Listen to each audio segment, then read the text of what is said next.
কথাখিনি কাহিনী হিচাপে নলৈ এই কথাখিনিৰ পৰা আমি কি গ্ৰহণ কৰিব পাৰোঁ, আমি কি ল'লে আমাৰ লাভ হ'ব, সেই কথাখিনি আমি গুৰুত্ব দিয়াটো উচিত বুলি আমাৰ মনে ধৰে। কথা হৈছে ইয়াতে লাইন ইমান সুন্দৰকৈ পদত সকলোৱে বুজিব পৰাকৈ গুৰুজনে কৰি থৈছে যে কৃষ্ণপদ পংকজক হৃদয়ত ধৰি দিলন্ত সিদ্ধান্ত কান্ত সাধু পদক কৃষ্ণ প্ৰভু ভগৱন্তৰ পদপদ্ম হৃদয়ত ধৰি আমি কি ধৰণে এই মানৱ জীৱনটো আমি পাৰ কৰিব পাৰোঁ তাৰ সিদ্ধান্তখিনি পৰীক্ষিতৰ জৰিয়তে এই মনুষ্য জাতিক দি থৈ গৈছে ভাগৱত শাস্ত্ৰত। কথা হৈছে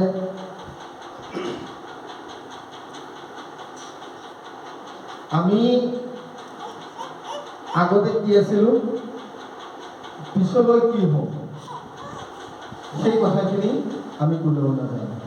আমি পূৰ্বজন্মৰ কথা যিহেতু শাস্ত্ৰত কৈছে যে জীৱৰ দেহটোৰ চোলাটো সলনি হয় আৰু আত্মাৰ মৃত্যু নহয়, শাস্ত্ৰই বাৰে বাৰে খুব সুন্দৰকৈ আমাক বুজাই আছে।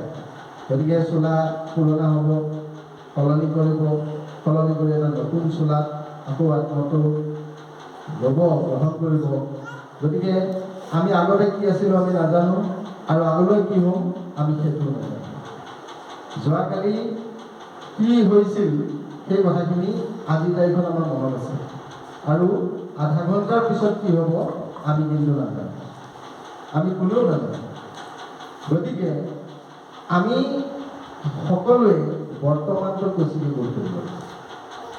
আমাৰ ভৱিষ্যতৰ কথা, বৰ্তমানটো এখন ফিল্টাৰৰ নিচিনা, ফিল্টাৰ এখন ফিল্টাৰত যিধৰণে লেতেৰা পানীটো এফালৰ পৰা আহি থাকে, ইয়াতে ফিল্টাৰ হ'ব হৈ ইফালে ওলাই যোৱা পানীখিনি শুদ্ধ পানী ওলাই যায়। আমি যিখিনি খাওঁ ঠিক তেনেদৰে এই সময়খিনি আমাৰ জীৱনতো সেইধৰণে আহি থাকে, আৰু আমি যদি বৰ্তমানত সেই কথাখিনি সেইখিনি যদি আমি সুন্দৰভাৱে বৰ্তমানটো আমি চলাই লৈ যাব পাৰোঁ হৰিৰ গুণানুকীৰ্তন কৰি, তেতিয়াহ'লে আমাৰ ভৱিষ্যতটো এনে ভাল হ'ব। কাৰণ অন্ধকাৰত আমাৰ ভৱিষ্যত আছে, আৰু অতীতটো আমাৰ আমি গম পাই আছোঁ যে আমাৰ যোৱাকালি কি হ'ল আমি গম পাওঁ। আজি এতিয়া আমি ইয়ালৈ আহিছিলোঁ আধা ঘণ্টাৰ আগত আমি হৰিৰ গুণানুকীৰ্তন আৰম্ভ কৰিছিলোঁ। যেতিয়া আমি হৰিৰ গুণানুকীৰ্তন আৰম্ভ কৰিছোঁ তেতিয়াৰ পৰা এতিয়া আধা ঘণ্টা, সেই তেতিয়া এইটো আমাৰ অতীত হ'ল। তেতিয়া বৰ্তমানত আমি কি কৰিছিলোঁ, তেতিয়া বৰ্তমানত আমি হৰিৰ গুণানুকীৰ্তন কৰিছিলোঁ, আৰু হৰিৰ গুণানুকীৰ্তন কৰাৰ ফলত আমি মায়াৰ পৰা দূৰত আছিলোঁ। আমি সমস্ত মায়াই আমাক ক্ৰিয়া কৰি থাকিব পৰা নাছিল। আমি ঘৰৰ কথা, কিবা ধন সম্পত্তি, টকা পইচাৰ কথা সমস্তখিনি আমি পাহৰি আছিলোঁ, আৰু তেতিয়াৰ পৰা এতিয়ালৈকে পাহৰি আছোঁ। তাৰমানে আমাৰ পাৰ হৈ যোৱা আধা ঘণ্টাটোহে আমাৰ জীৱনৰ মূল সময়, ভাল সময় হিচাপে পৰিগণিত হৈছে। এতিয়া আমি গম পাইছোঁ যে অলপ আগতে আধা ঘণ্টাৰ আগতে আমি যিটো ভাল কাম আমি আৰম্ভ কৰিছিলোঁ, সেই ভাল কামটো এতিয়ালৈকে কণ্টিনিউ হৈছে। ঠিক তেনেদৰে আমি যেতিয়ালৈকে হৰিৰ গুণানুকীৰ্তন যিমান সময়লৈকে কৰি থাকিম, আমাৰ অতীতটো ভাল হৈ গৈ থাকিব, আৰু ভৱিষ্যতটো যিয়ে হৈ নাথাকক, আৰু আধা ঘণ্টা এঘণ্টালৈকে যদি ইয়াতে ভাগৱত চৰ্চা হৈ থাকে, তেতিয়াহ'লে সেই বৰ্তমানটো আমাৰ খুব সুন্দৰকৈ হৈ থাকিব, ভৱিষ্যতটো আমাৰ খুব সুন্দৰ হৈ আহি থাকিব। যিয়ে নহয় এটা সাংঘাতিক কিবা পৰিস্থিতি হ'লেও আমি এই ভাগৱত শাস্ত্ৰভাগৰ পৰা উঠি গৈ পেলাই আমি কিন্তু দৌৰ নামাৰোঁ, নহয় জানো? গতিকে আমি আমাৰ জীৱনৰ প্ৰত্যেকটো মুহূৰ্ত আমি যি কৰোঁ, মই নকৰোঁ, আমি আমাৰ মনটো ভগৱন্তৰ চৰণত লগাই প্ৰত্যেকটো মুহূৰ্ত, আৰু লগাই ৰখাৰ ফলত এই আমাৰ আত্মাটো তৃপ্তি হ'ব। ইয়াতে খুব সুন্দৰকৈ পদে কৈ গৈছে, ধন্য নৰ প্ৰতিমতি উত্তম কুম্ভাৰ কুচিলা যিটো কথা সংসাৰত সাৰ, সংসাৰৰ সাৰ কথাটো পৰীক্ষিতে প্ৰশ্ন কৰিছে খুব দেৱ। মুখৰো সাধন এইটো জগতৰে হিত, লভিলা মুকুতি যিটো তাহাৰো বঞ্চিত। আৰু মুখ্য মানে হ'ল মুক্তি। মুক্তি বুলি কওঁতে 5 প্ৰকাৰৰ মুক্তি আমি জানো, সাৰূপ্য, সাযুজ্য, সাৰূপ্য, সনুপ্য আৰু নিৰ্বাণ। এই 5 প্ৰকাৰৰ মুক্তিৰ কথা আমাক কৈছে। আমি সেই ভক্ত মুক্তিটো নিস্পৃহ যিটো, সেই ভকতক নমো ৰসময় মাগো ভকতি বুলি প্ৰাৰ্থনা জনাইছে।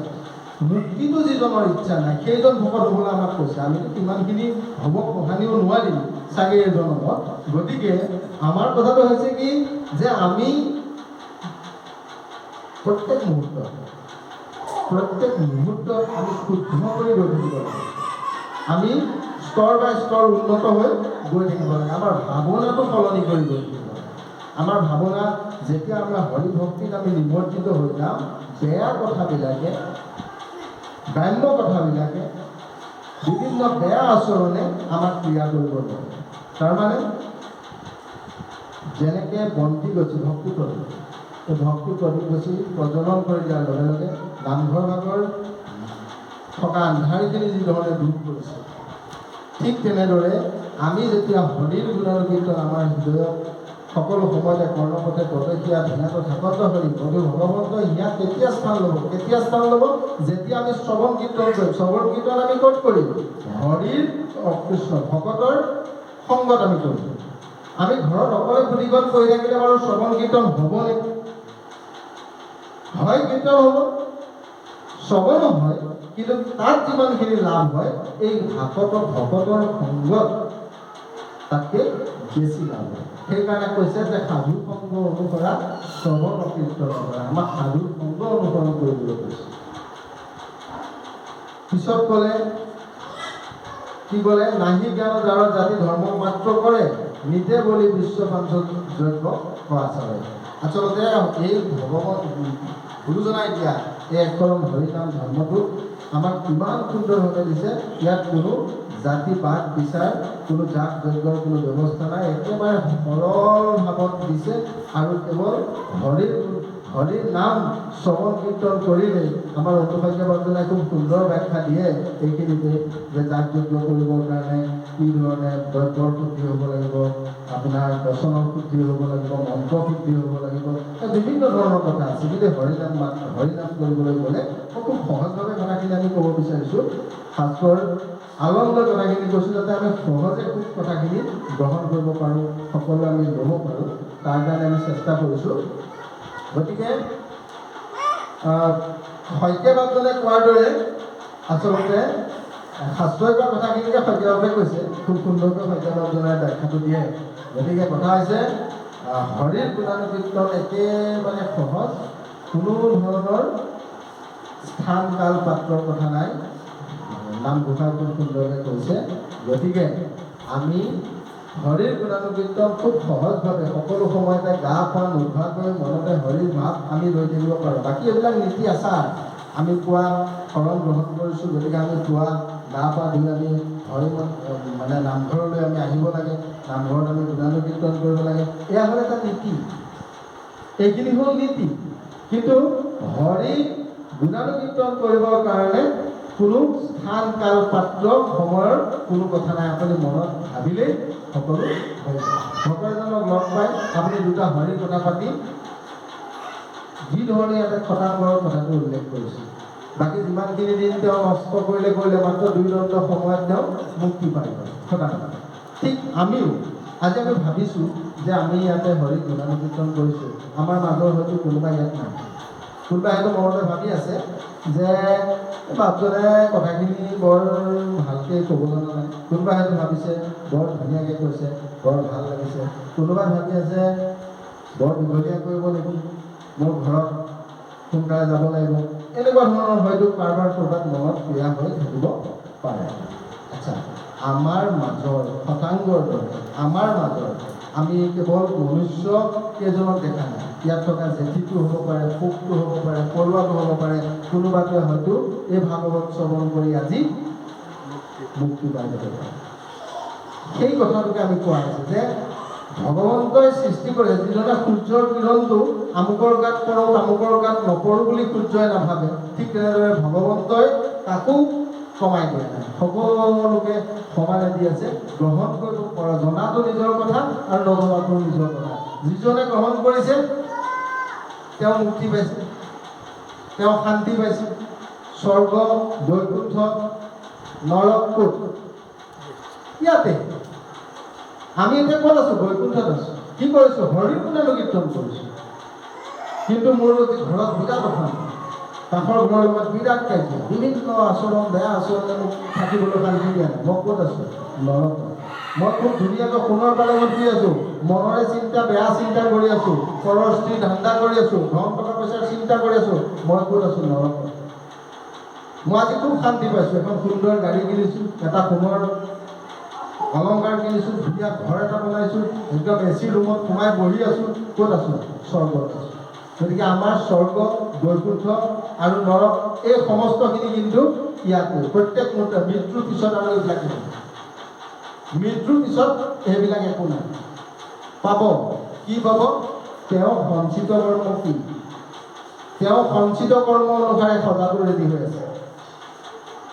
আমাৰ কৰ্ম সঞ্চিত কৰ্ম অনুসাৰে আমাৰ সজাটো ৰেডি হৈ আছে। যেনেকে এইবছৰ খেতিয়কজনে কেতিয়া ধান খাইছে?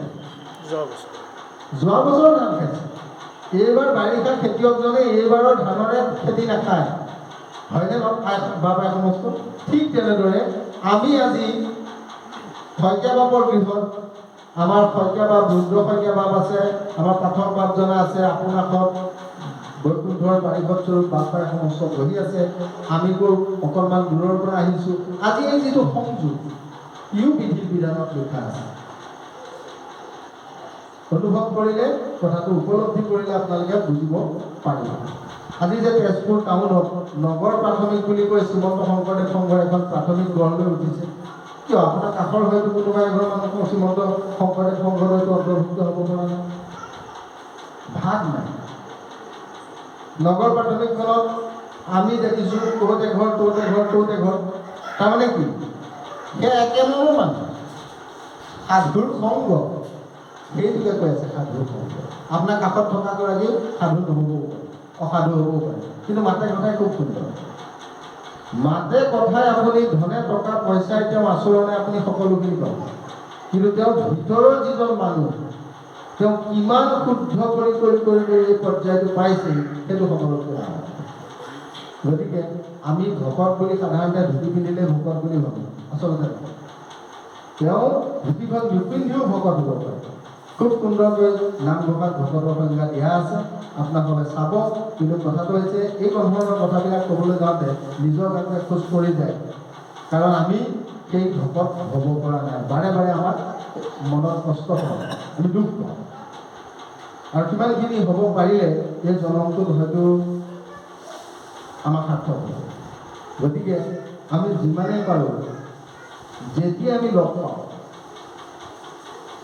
আমি হৰিৰ কথা আলোচনা কৰিব লাগে। গ্ৰাম্য কথাৰ পৰা আমি দূৰত থাকিব লাগে। শাস্ত্ৰই কৈছে আমি হৰিৰ কথা গুণানুকীৰ্তন কৰিব লাগে। তেতিয়াহে আমাৰ এই জীৱটো পৰ্যায়ক্ৰমে উন্নত হৈ গৈ থাকিব। একে থাকি ভগৱন্তৰ গুণানুকীৰ্তন কৰিলে ধন টকা পইচা নিদিয়ে।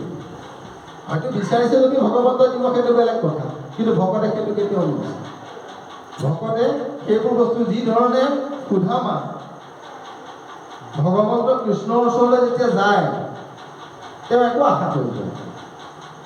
তেওঁ উদা কৈছে, ভগৱন্ত নিজে একদম তেওঁ সিংহাসনৰ পৰা তেওঁ বন্ধু আহিছে বুলি দৌৰি আহিছে। চন্দ্ৰদিয়ে ইমান ফটা চিটা কাপোৰ পিন্ধি যোৱা মানুহজনক মানে আমাৰ ৰজাৰ, তেওঁতো ৰজা বুলিহে ভাবিছে, গতিকে ৰজাৰ বন্ধু হ'ব বুলি তেওঁলোকে উপলব্ধি কৰিব পৰা নাই।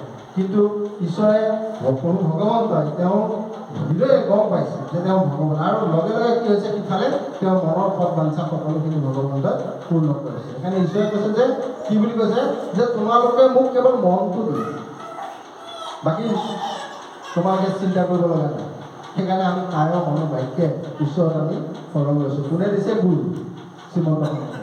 গুৰু শব্দে আন্ধাৰ আৰু ৰূপ শব্দে পোহৰ। যিজনে আন্ধাৰৰ পৰা পোহৰলৈ তেওঁৱে হ'ল শ্ৰীমন্ত শংকৰ, আমাৰ পৰম গুৰুজন। এতিয়া কথা হৈছে যে গুৰুজনে ইমানবিলাক শাস্ত্ৰ মঠি আনি আমাক কীৰ্তন পুথি ভাগত কিমান সুন্দৰকৈ আমাক দি থৈছে, আৰু আমি সেইবোৰ পঢ়ি আছোঁ, আমাৰ মুখস্থ, আমি নাম গাই আছোঁ, আমাৰ মুখস্থ, কিন্তু অকণমান আমি আচৰণলৈ কেতিয়াও অনা নাই। অলপতে ক'লোঁ নহয়, মই দূৰ আছোঁ, আমি সদায় ঘোষাত আমি গাই আছোঁ, প্ৰত্যেক দিনাই কোনোবা ভকত চাৰিজন আহিলে আমি গাঁৱৰ কৃপাৰ সাগৰ দৈৱকীনন্দন পুৰীৰ মনৰ কাম ভকতৰ সংগ সদা আনন্দটোক মুখে যোৱাবলৈ নাই। এনেকুৱা এটা সময় আহে আইগৰাকীয়ে ক'ৰবালৈ যাবলৈ ওলাইছে, ভকত এজন আহিল, আইগৰাকীৰ এইখিনি সময়ত মোৰ মনত ভাৱটো নক'লেও মনত যে ভাৱটো আহিব সেইটোৱে কিন্তু সকলো শেষ কৰি থৈ দিলে। তেওঁ আৰু বেলেগে যিমান তেখেতক খোৱাৰ ব্যৱস্থা নকৰক, যিমান যি নকৰক দেখুৱাই লাভ আৰু একো নাই। গতিকে আমি এই ক্ষেত্ৰতো সদায় সাৱধান হ'ব লাগে। ভকত মানে মই অকল ধুতি পিন্ধি শ্ৰীমন্ত শংকৰদেৱ সংঘৰ কোনোবা এজন অহাজনকে মই ভকত বুলি কোৱা নাই। যিকোনো এজন ব্যক্তি ভকত হিচাপে অহাজনকে আমি ভকত বুলি যেতিয়া ভাবিম, মই ভবাৰ লগে লগে সেই ক্ৰিয়াটো তেওঁৰ গাতো প্ৰতিফলিত কৰে। মই যদি কাৰোবালৈ ফল এটা লদিয়াইছোঁ, মোলৈ মোক ফল এটাই লদিয়াব। আৰু মই যদি কাৰোবালৈ শিলগুটি এটা মাৰিছোঁ, তেওঁ মোৰ গালে শিলগুটি এটা মাৰিব। এতিয়া কথা হৈছে ভাৱ, কোনোবা এজন বাপে এগৰাকী বাপক বটাত তামোলকেইটা আগবঢ়াই দিছে, তামোল এখন আগবঢ়াই দিছে, বাপ কৃষ্ণ গ্ৰহণ কৰে। একেটাই বটা। সেই বটাটো যদি তেওঁ বেলেগ ভাৱৰে যদি গালে মাৰি দিয়ে বা মুখলৈ যদি মাৰি দিয়ে, কথা এটা কৈছোঁ, কি হ'ব? বস্তু গোটেইখিনি একেই। ধাৰণাটো কি ধৰণে ভাৱনাটো লৈছে সেইটো সকলোতকৈ ডাঙৰ। গতিকে আমি ভাৱনাটো শুদ্ধভাৱে সকলো জীৱনতে ইয়াতে কোৱা কথাখিনি আমি ক'বলৈ চেষ্টা কৰিছোঁ যে সকলোতে ঈশ্বৰ আছে বুলি যদি ভাবি আমি যদি কৰ্মখিনি কৰোঁ, তাতকৈ ডাঙৰ কথাটো হৈছে প্ৰথমতে নিজৰ কাৰণে ঈশ্বৰ আছে বুলি ভাবি ল'ব লাগিব। প্ৰথমতে নিজৰ শৰীৰত নিজৰ এই দেহটো ঈশ্বৰৰ দেহ বুলি ভাবি মৰম কৰিব লাগিব। মৰম যেতিয়া নিজৰ দেহটোৰ প্ৰতি আৰম্ভ হ'ব, তেতিয়া সুপথ্য খোৱা হ'ব, সুচিন্তা কৰা হ'ব, সুব্যৱস্থা কৰা হ'ব শৰীৰটোৰ কাৰণে। আৰু যেতিয়া নিজৰ শৰীৰটোলৈ মৰম বাঢ়িব, তেতিয়া বাকীসকলৰ ফাললৈকো মৰমটো বাঢ়িব বুলি আমাৰ মনে ধৰে। কৃষ্ণ যিটো ব্ৰহ্মময় দেখ জগত নিখিল, যত পাপ পুণ্য সমস্ত নিবৰ্তিল, হৰিৰ কথাত তাৰ ৰতি বিশ্ৰাম, সদায় মুখতনে ৰৈ ৰাম কৃষ্ণ নাম। ৰতি হ'ব, ঈশ্বৰৰ প্ৰতি প্ৰেম হৈ যাব। সকলো সময়তে ঈশ্বৰৰ ৰাম কৃষ্ণ নাম মুখৰ পৰা আঁতৰিব নালাগে। আচ্ছা, মুখৰ পৰা কেতিয়া ওলাব? যেতিয়া হৃদয়ত থাকিব। আগতে আমি ভৰাই থ'ব লাগিব, তেতিয়াহে ওলাব। আগতে যেতিয়া আমি নভৰাওঁ, কি বুলি ওলাব? আমাৰ ফালে কি হয়, কোনোবা যদি খোজকাঢ়ি একেলগে গৈ থাকে, উজুতি খালে এগৰাকী মুখৰ পৰা কৃষ্ণ বুলি ওলায় আৰু এগৰাকী মুখৰ পৰা বেলেগ এটা শব্দ ওলায়। এতিয়া কথা হৈছে, তেওঁ যিটো খাইছে সেইটোহে বমি কৰিব। তেওঁ যি আহাৰ গ্ৰহণ কৰিছে সেইটো ওলাব। যদি তেওঁ খাইছে বেলেগ ওলাইছে বেলেগ, কেতিয়াও হ'ব নোৱাৰে। গতিকে আমাৰ হৃদয়ত ভগৱন্তৰ গুণানুগ, হিয়াৰ মাজে নামৰ ভাণ্ডাৰ, মুখে বাজো হয় হিয়াৰ মাজে নামৰ ভাণ্ডাৰ কেতিয়া হ'ব? যেতিয়া আপুনি শ্ৰৱণ কীৰ্তন কৰিব, সাধুৰ সংগ ল'ব, তেতিয়া অট'মেটিকেলি আপোনাৰ হিয়াৰখন নামৰ ভাণ্ডাৰ হ'ব। আৰু যেতিয়া আপোনাৰ মুখৰ পৰা ওলাব, এই হৰিৰ গুণানুগ কীৰ্তনেই ওলাব।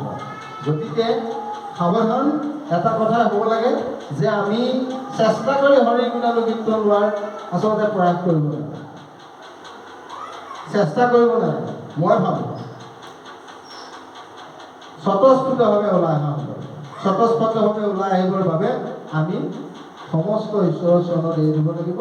আমাৰ গোটেই ভাৱটো যে মোক চলাইছে ঈশ্বৰে চলাইছে, মই চলিছোঁ, এই দেহাটো চলিছে, মই বুলিতো ভাবিবই নোৱাৰোঁ।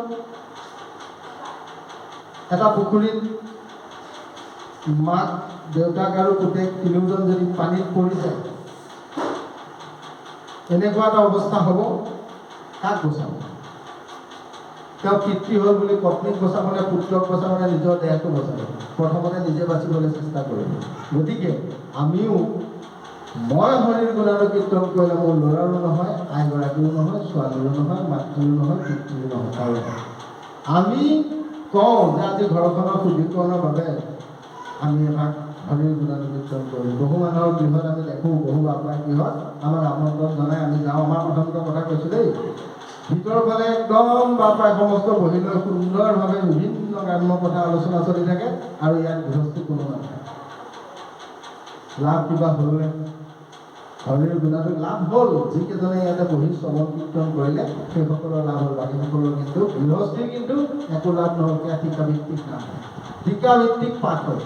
আমি ভাবোঁ যে ভগৱন্তক এটা ঠিকা দি দিলে যে প্ৰভু তোমাক আমুকটো দিছোঁ, তুমি বিনিময়ত মোক তামুকটো বস্তু দিবা, সেই ভাৱ। গতিকে আমি এটা কথা কৈছিলোঁ যে পাপটো মনত হয়, শুদ্ধিও মনেই কৰে। গতিকে আমি যিমানে শ্ৰৱণ কৰিম সিমানে আমাৰ পাপ মুক্ত হ'ব। সেই কথাখিনি শাস্ত্ৰই ক'ব বিচাৰিছে।